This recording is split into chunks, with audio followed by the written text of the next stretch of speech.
Sabine, freut mich, dass du dir heute Zeit genommen hast. Ich glaube, wir wollen ein bisschen sprechen zum Thema, was wollen wir als Selbstbetroffene anderen Neurodermitis-Betroffenen und auch den Eltern von Neurodermitis-Betroffenen aus unserer Erfahrung mitgeben. Und da hast du, glaube ich, schon sehr, sehr viel Erfahrung sammeln können, bei dir selbst und, glaube ich, auch bei ganz, ganz vielen anderen. Vielleicht magst du ja mal ganz kurz dich vorstellen, sodass Leute ungefähr wissen, wer du bist und woher du so deinen Erfahrungsschatz nimmst. Ja, sehr gerne.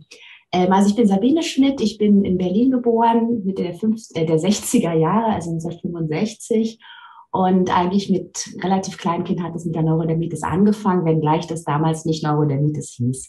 Also eher Ekzem oder Juckreiz, was auch immer. Und dann habe ich so die ganze Neurodermitiker-Karriere durchlaufen mit Höhen und Tiefen, mal besser, mal schlechter, Cortison geschmiert und so weiter. Und während des Studiums ist es dann ziemlich eskaliert mit der Haut. Und deshalb habe ich dann auch gleich nach dem Studium beschlossen, nicht mehr in Berlin wohnen zu bleiben, sondern bin dann nach Teneriffa gezogen, weil ich mir gehofft hatte, dass es am Meer besser wird. Und das war auch phasenweise so, aber auch dauerhaft war es nicht immer hilfreich.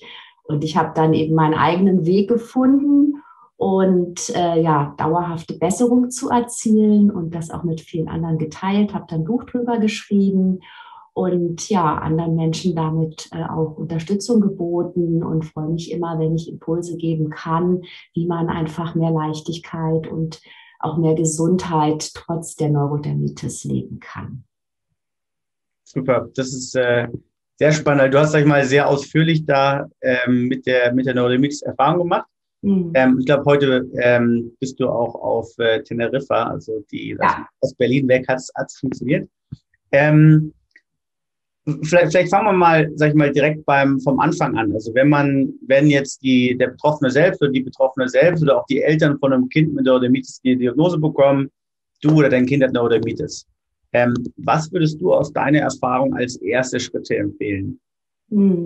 Ja, also was ich generell empfehle, ist, sich einen guten Hautarzt zu suchen, weil mit solcher Erkrankung wird man öfter zum Arzt gehen und deshalb ist es, denke ich, ganz wichtig, da jemanden zu haben, der einen unterstützt und wo man einfach auch in Anführungsstrichen gerne hingeht. Also nicht jedes Mal denken, oh Gott, jetzt muss ich da wieder hin. Nicht, dass man da jetzt gerne hingeht, weil es so schön ist, aber einfach, dass man zumindest nicht mit so einem blöden Gefühl dahin muss, jetzt muss ich den wiedersehen. Und was mich immer wieder wundert, ist, dass nicht am Anfang gleich ein Allergietest gemacht wird. Weil aus meiner Erfahrung ist es ganz wichtig zu wissen, worauf reagiere ich oder meine Haut. Und das sind eben sehr unterschiedliche Stoffe. Also Nahrungsmittel ist das eine natürlich, dann Umweltstoffe, also zum Beispiel Blütenpollen oder Hausstaub.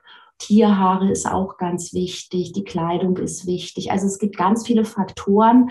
Und einiges davon kann man ja vermeiden. Also wenn ich eine Katzenhaarallergie habe, dann sollte ich eben selber keine Katze haben und vielleicht besser auch nicht zu Menschen gehen nach Hause, die eine Katze haben. Also für mich wäre der erste Schritt wirklich, die Allergien, die Unverträglichkeiten abzuklären und dann eben entsprechend zu vermeiden, soweit möglich. Und mich wundert, wie gesagt, immer wieder, dass das so nicht standardmäßig gemacht wird.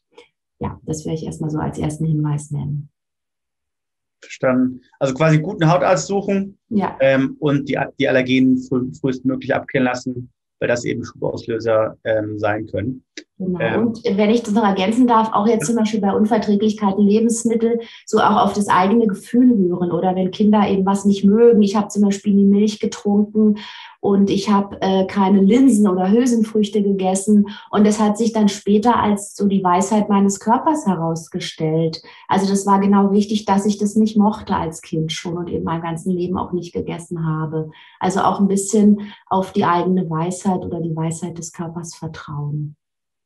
Spannend, also auch so ein bisschen intuitives Essen. Ich glaube, das gibt es ja manchmal in dem Schlagwort, dass man auch wirklich so ein bisschen dem Körper vertraut, wenn er sagt, das mag ich nicht. Ja. Verstanden.